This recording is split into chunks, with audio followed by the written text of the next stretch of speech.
Salam saudara yang terkasih dalam Kristus Yesus.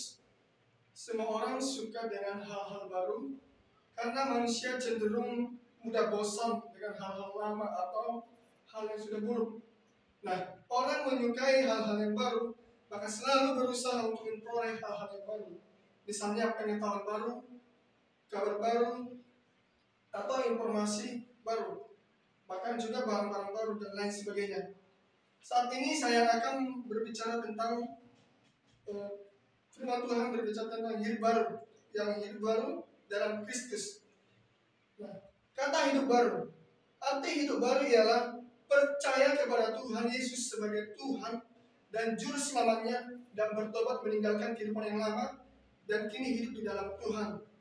Nah, kita baca dalam firman Tuhan dari 2 Korintus 5 ayat 17. Demikian firman Tuhan. Jadi siapa yang ada dalam Kristus, ia adalah ciptaan baru, yang lama sudah berlalu, sesungguhnya yang baru sudah datang. Orang percaya itu menjadi seorang yang baru. Hidup baru artinya setelah mengenal Yesus atau bertobat, hidupnya sudah pasti berubah, dibaharui oleh Tuhan. Kehidupan yang baru tidak sama lagi dengan hidup sebelum bertobat. Cara menjalani hidupnya sudah pasti berbeda dari yang sebelumnya. Cara menyikapi segala sesuatunya, misalnya katakanlah menyikapi sebuah masalah, pasti sudah berbeda dari cara sebelumnya. Orang yang beragama Kristen belum tentu sudah hidup baru. Hidup baru juga bukan hanya sekedar rajin beribadah ke gereja atau rajin mengikuti persekutuan-persekutuan kekristenan. Bisa saja seseorang itu rajin ke gereja, tetapi masih tetap tinggal di dalam dosa.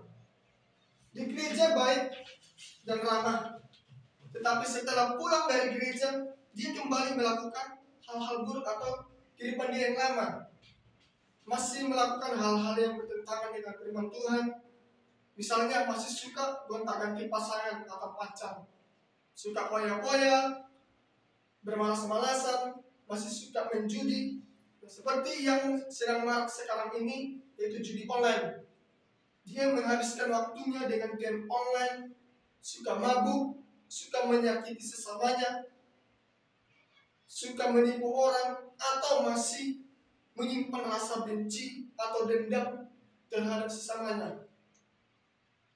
Masih suka iri hati pada orang lain, suka bertengkar, dan lain sebagainya.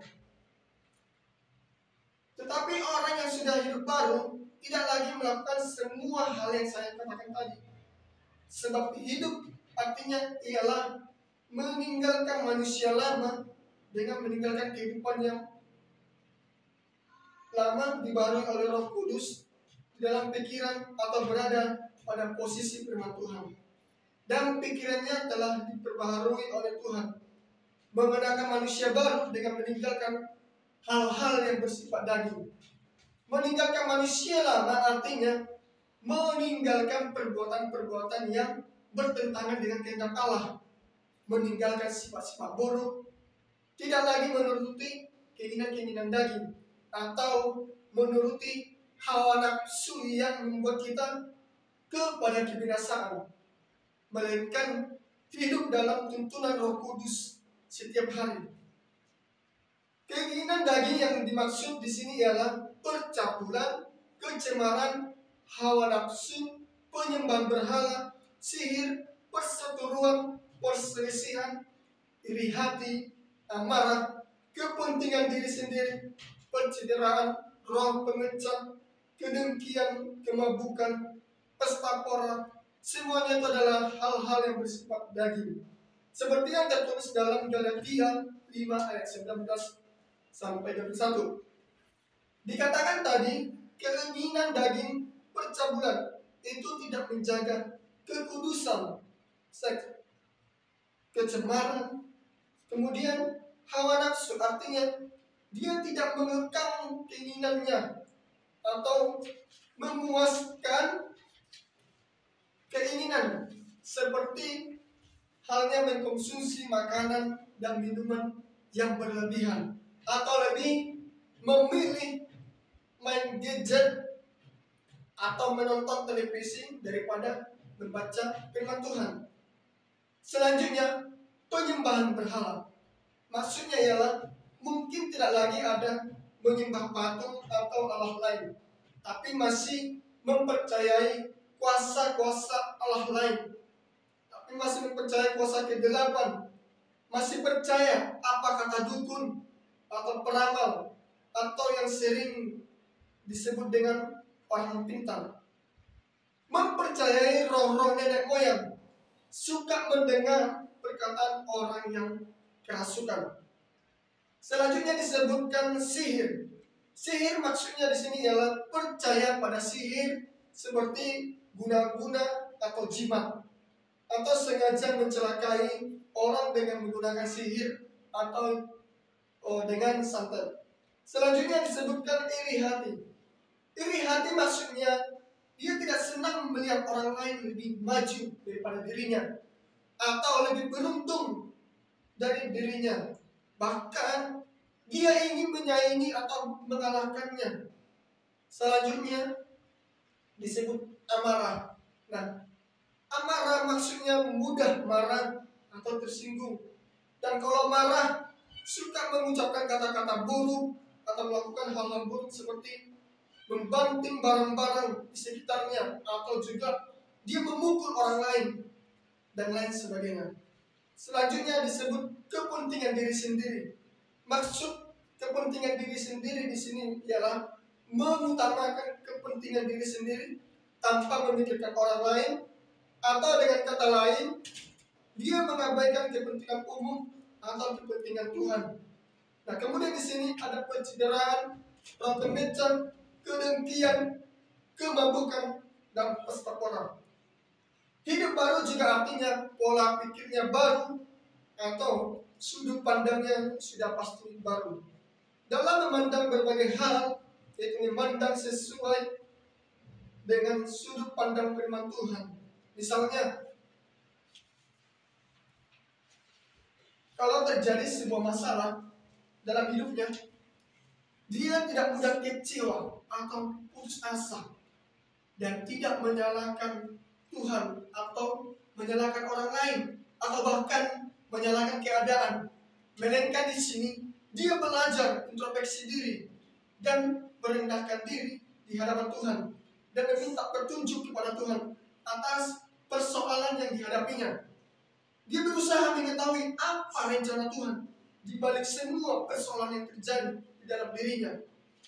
Atau contoh lain seperti misalnya ketika akan mengalami atau mengambil suatu keputusan untuk sebuah hal, seseorang itu mengukur dan menilai apakah itu sesuatu menurut firman Tuhan atau mungkin berdasarkan kepentingan diri sendiri atau keuntungan sepihak, melainkan mempertimbangkannya apakah ini sesuai dengan kehendak Tuhan atau tidak, apakah hal tersebut memuliakan Tuhan atau tidak.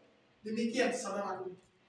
Selain pola pikirnya yang baru, karakter dan kebiasaan yang juga baru, itu melaraskan dengan karakter Kristus. Sebab Kristus merupakan teladan bagi semua orang percaya.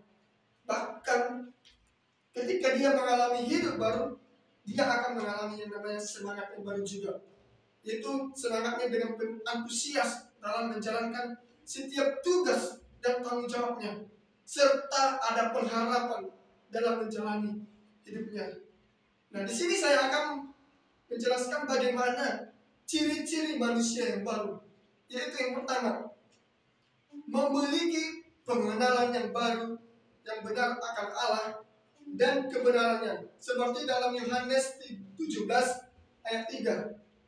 Inilah hidup yang kekal itu, yaitu bahwa mereka mengenal Engkau satu-satunya Allah yang benar dan mengenal Yesus Kristus yang telah Engkau utus. Kata mengenal Allah di sini bukan hanya sekedar tahu tentang Yesus atau siapa Yesus itu, melainkan mengenal pribadi Allah dan mengerti kehendaknya. melalui firman-Nya dan melalui persekutuan dengan Tuhan, serta melalui pengalaman perjalanan kehidupan rohaninya. Nah, kemudian di sini dia akan mengetahui mana yang baik, yang berkenan kepada Tuhan, dan mana yang buruk, yang bertentangan dengan kehendak Tuhan, sehingga dengan demikian dapat memilih hal-hal yang benar dalam menjalani kehidupan sehari-hari. Yang kedua, hidup dalam kasih. Kekristenan identik dengan kasih, karena Allah adalah kasih. Ya, bahkan Yesus datang ke dunia ini dan rela mengorbankan dirinya, mati di kayu salib untuk kita sebagai orang-orang yang berdosa.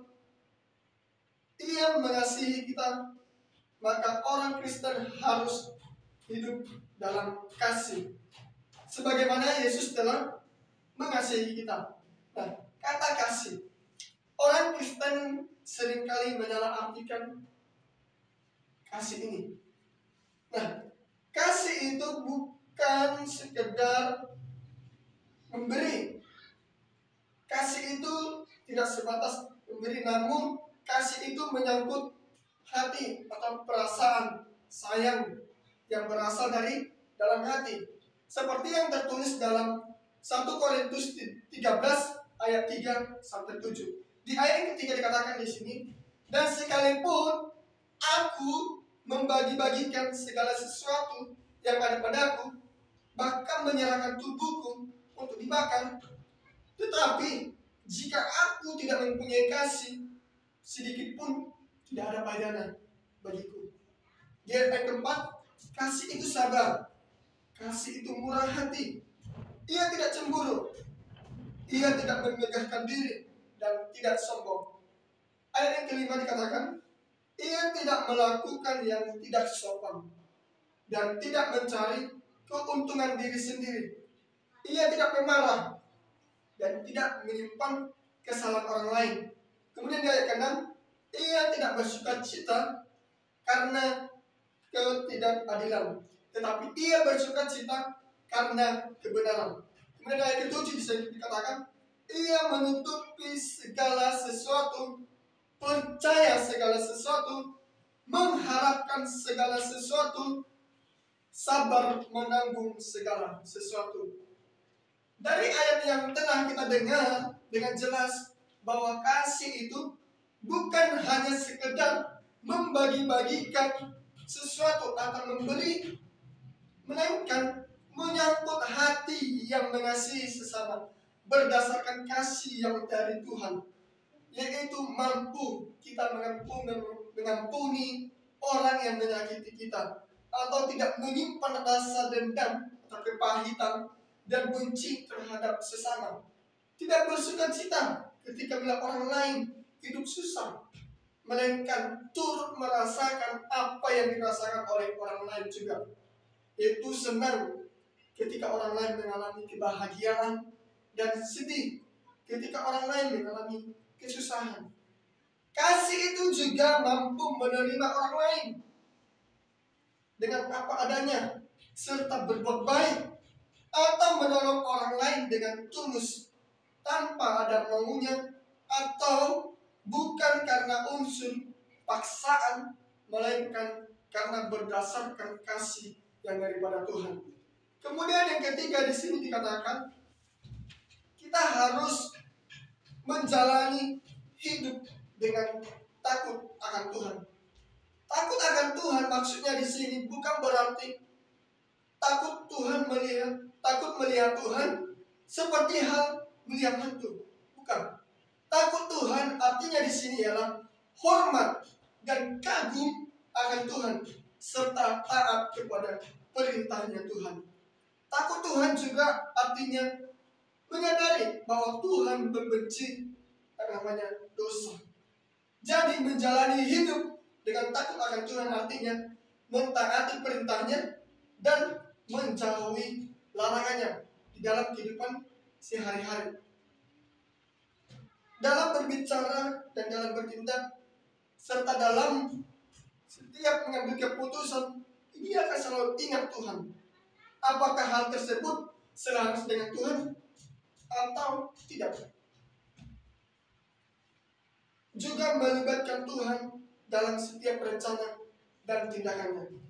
Orang yang takut akan Tuhan pasti selalu menyadari bahwa Tuhan selalu melihatnya, sehingga dalam bertindak akan berhati-hati, baik dilihat orang ataupun tidak dilihat orang. Bukan berarti takut dengan perkataan orang atau penilaian orang lain, melainkan karena takut akan Tuhan. Menjalani hidup dengan takut akan Tuhan, sudah pasti dia akan suka beribadah, suka memuji-muji Tuhan dalam keseharian dan suka merenungkan firman Tuhan di dalam setiap hidupnya. Kemudian yang keempat, percaya pada Allah dan bergantung kepada Allah. Percaya kepada Tuhan itu bukan hanya sekedar percaya bahwa Tuhan itu ada. Semua manusia percaya bahwa Tuhan itu ada dan berkuasa di surga dan di bumi ini. Bahkan iblis pun juga percaya hal itu. Namun arti sesungguhnya dari percaya ialah mempercayakan hidupnya sepenuhnya kepada Tuhan dan memberikan hidupnya dipimpin oleh Tuhan sesuai dengan firman Tuhan. Percaya akan kuasa Tuhan dalam segala suka dan duka yang dialami.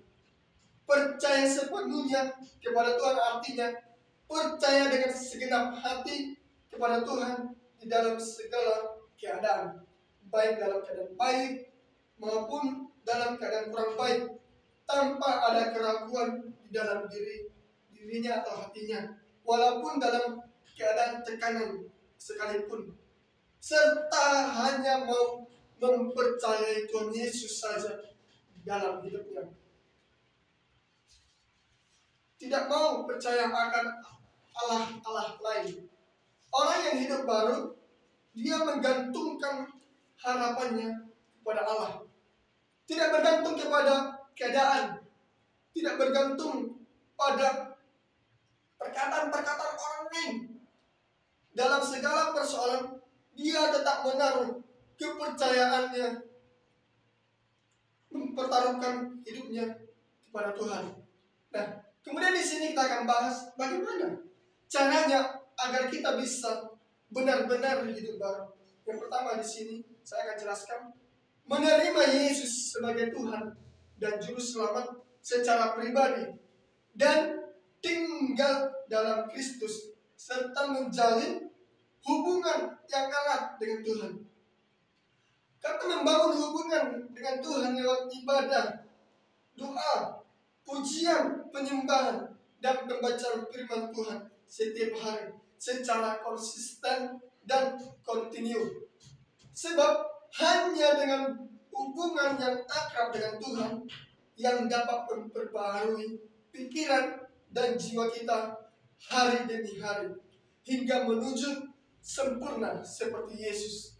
Yang kedua, mengubah kebiasaan buruk menjadi membiasakan diri dengan hal-hal baik dan benar menurut firman Tuhan.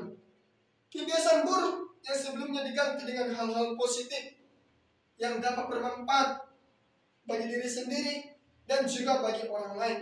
Seperti halnya yang tadinya kebiasaannya suka membicarakan keburukan orang lain, kini dia suka membicarakan tentang kebaikan Tuhan di dalam dirinya. Dia menyaksikan kebesaran Tuhan dalam dirinya.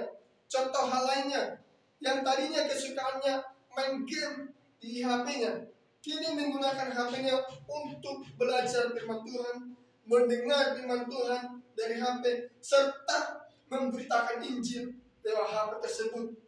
Yang ketiga, menerima firman Allah dan mempercayainya sebagai pedoman utama dalam menjalani hidupnya. Nah, untuk menjadi penutup firman Tuhan kita pada hari ini, itu sebagai penutup dari khotbah saya, biarlah kita semua menjadi orang-orang yang benar, memiliki hidup yang baru di dalam Kristus Yesus, sehingga hidup kita menjalani hidup yang berdampak atau menjadi berkat bagi banyak orang, dan kita semakin bertumbuh di dalam kerohanian dan semakin berkenan di hadapan Tuhan. Amin. Tuhan Yesus memberkati. Shalom.